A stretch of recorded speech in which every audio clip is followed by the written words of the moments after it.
Okay. I'm reminiscing about the old Kiwi music that I used to listen to when I was growing up. The That's Netherworld Dancing Toys for today. And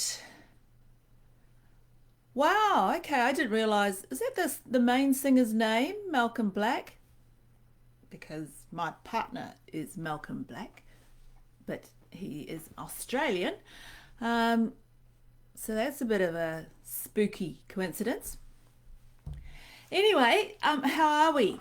Of course, this is my daily live with the intention of always trying to get on here earlier than the day, but the whole day just escapes you. So the point is that I made this pact with myself to produce videos daily, just so that I could just share, whatever message, basically around my health journey and things. So, uh, and whether it provides some kind of encouragement for others, then fantastic. Okay, so I'm actually sitting down at the moment, not standing at my whiteboard, because I wanted to actually talk a little bit about sugar and addiction. Um, I have a sweet tooth. I've had a sweet tooth for a very long time. So, you know how you would have some people that prefer savories than to sweet things? Well, I was the other way, of course. There's a lot of us out there, but I was the other way. And but the funny thing is that it was only recently that I actually started sort of looking at sugar being an addiction, you know, rather than seeing it as sugar as a treat. I mean, why is it that we use positive words to describe something that, yes, it is nice and it is something that we crave at times, but the the damage that it does to your body over time um, is really is very damaging to your organs. So I would consider, and I actually did hear, I heard a podcast some months ago, and it was from an addiction group, for alcohol and smoking and whatever addict drugs and things. And they interviewed this guy, Michael Collins, who wrote a book about the sugar addiction. Actually, I've got his book. What's his book called? His book is called Last Resort Sugar Detox Guide. Now, he actually talks about his own story and how he grew up and he had this sort of sugar addiction, and he recognized it for what it is, based on the fact that it was like he was going through a personal story where he was addicted to drugs and everything else and alcohol, and somehow they were like parallel the way that they were actually going. So one, you can sort of see the effects, obviously with the drugs and everything else, but the sugar one is difficult to actually see until you're sort of a little bit later on. And that's why they tended to say that type 2 diabetes is like a progressive type of disease, and it hits you more when you're an adult. But the alarming statistic these days is that a lot more younger people in our generation, in our communities, are actually being born with diabetes, which is a very sad fact. So, whatever we can do, whether it's one person at a time, to sort of stop that trend, that pattern, then I'm all for that. And that's why I'm actually trying to sort of share my story, particularly because what I did helped reverse my pre-diabetes, and it's a work in progress. That doesn't necessarily mean I've reached a point now where I can now just go grab a chocolate bar and sort of eat that because everything seems to be okay. But no, it's an ongoing life decision, which can really scare some people because I'm thinking, oh my God, are you telling me, Bernie, that I'm not going to eat a chocolate bar ever again, or put sugar in my tea? No, I'm not saying that.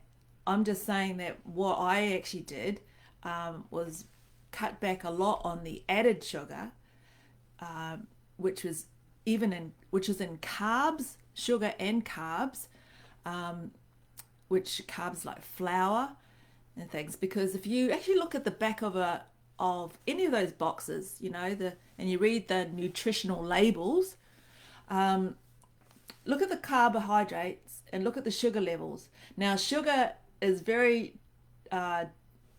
the sugar industry is very deceiving, the way that they actually sort of hide various forms of sugar. So it could be like, some kind of additive that you sort of don't think is actually a sweetener, but it is. But a rule, it's not really a rule of thumb, but a measurement that you could do is like for every 4 to 5 grams, I think, of a carbohydrate or a sugar, it's equivalent to 1 teaspoon of sugar. Okay? So if you ever wanted to do an experiment, and maybe down the track I might do that when I'm in the kitchen, is just grab any, whether your cereal boxes or, any other things that you have in your pantry or your cupboard. Look at the carbohydrate count, look at the sugar count, and then think, wow, that's actually equivalent to eating 10 teaspoons of sugar in my one little bowl of a cereal and things. So, and that done daily, is it no wonder that you have these complications that happen from too much insulin and what it does to all your organs, your liver, your pancreas, your kidney, your heart and things. So anyway, there's lots of YouTube videos if you want to look into further about that. But I thought I would just sort of like read a little bit from this guy's book, because it's a really cool book in the way that it's actually nicely laid out. It's only about 60 pages, so it won't even take that long to read. I think I might see if I can actually stick the PDF on this site, but I think on his site it's actually free to download anyway.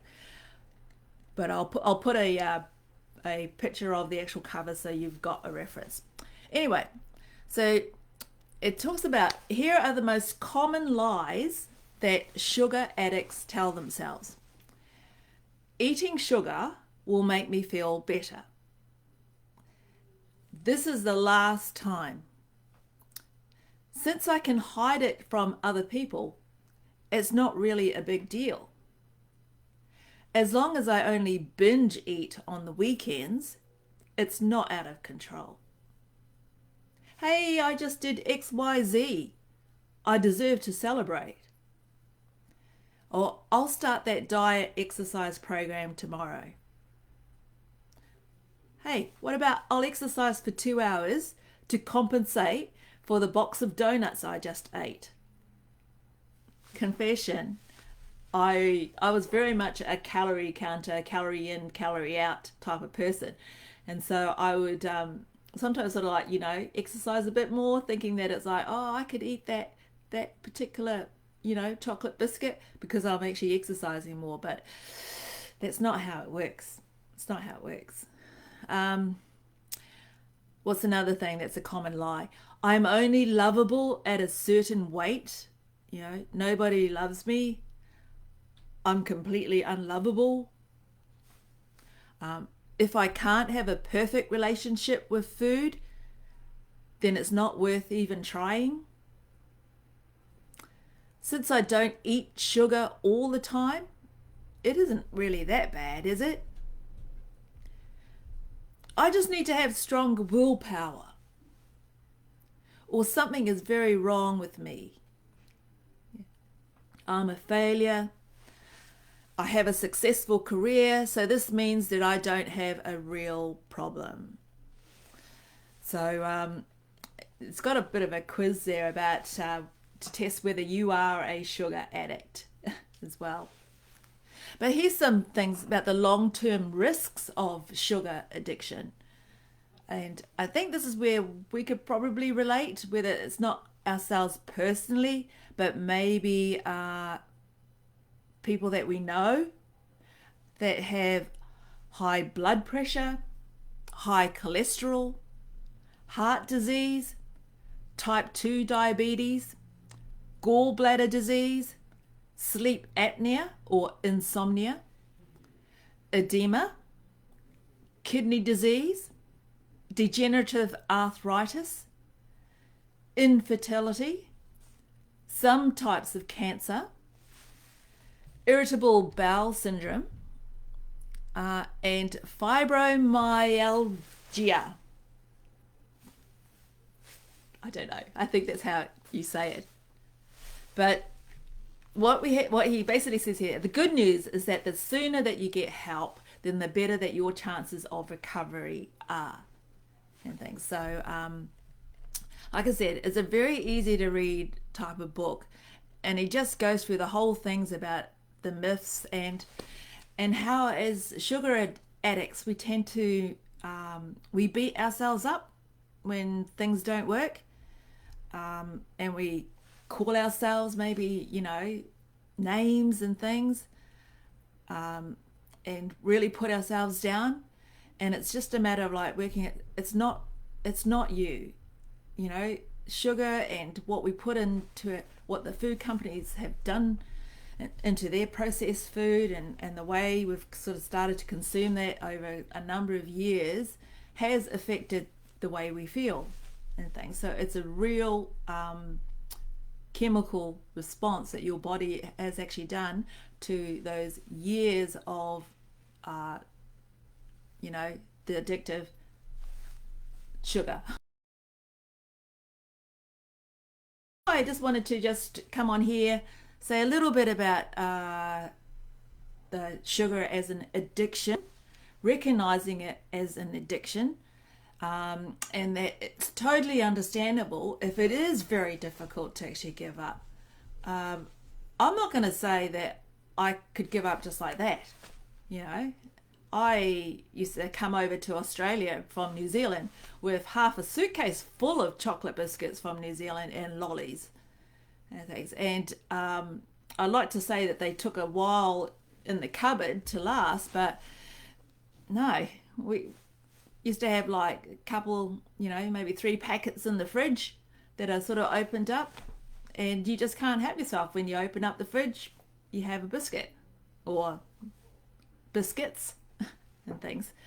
So so I know where I was actually coming from and thing, and but I've been able to number one, I think the main reason for my success so far is that I just kept busy.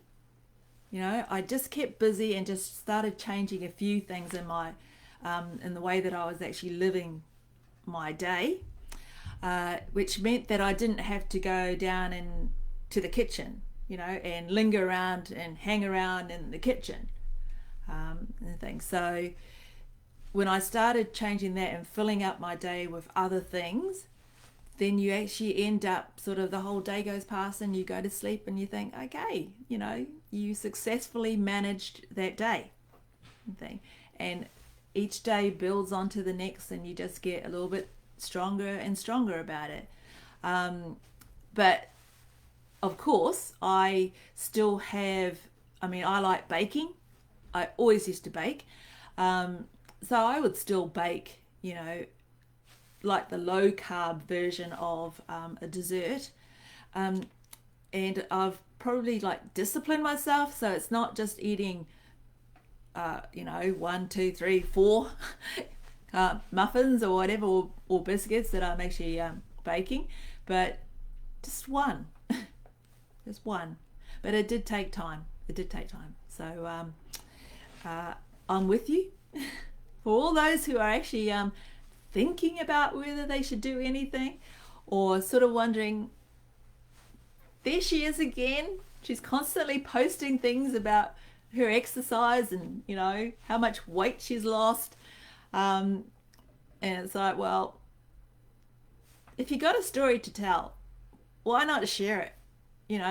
For me, it's like, it's like everybody says, if it just helps one person, that's much better than, keeping everything to yourself, especially if it's actually a good thing that you've actually developed and stuff. So I will be on again tomorrow, where I will go through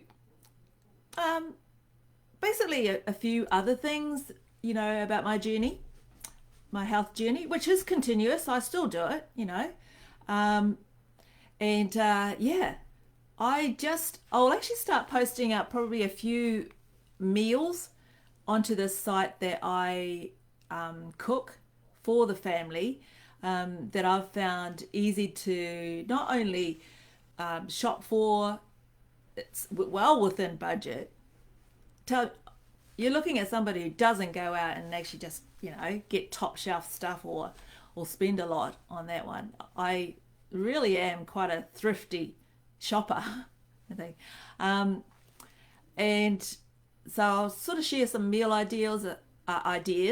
I'll share sort of some of the sites that I use to get these meals, because you can have a look around and experiment yourselves.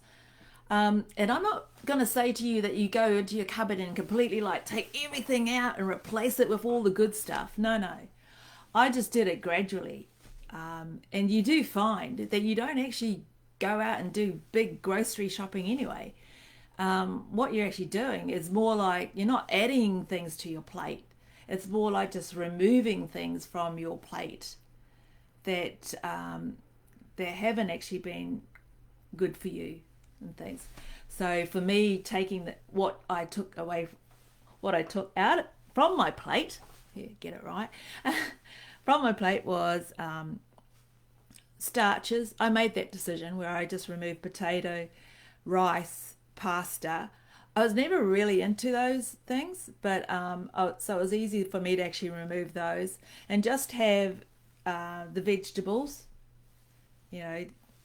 whatever they are, whether you steam fry them or you stir fry them in butter or extra virgin olive oil, no polyunsaturated oils, no vegetable oils, canola oils, which I used to do a lot of my baking in those ones, because they actually do have quite, in the way that they processed and made those things, and you could look it up, there's a lot of sort of added sugar that they've put into that. So I just use, either butter or olive oil and things. So vegetables, and then your meats. I'm actually really good at cooking steak that's like medium rare.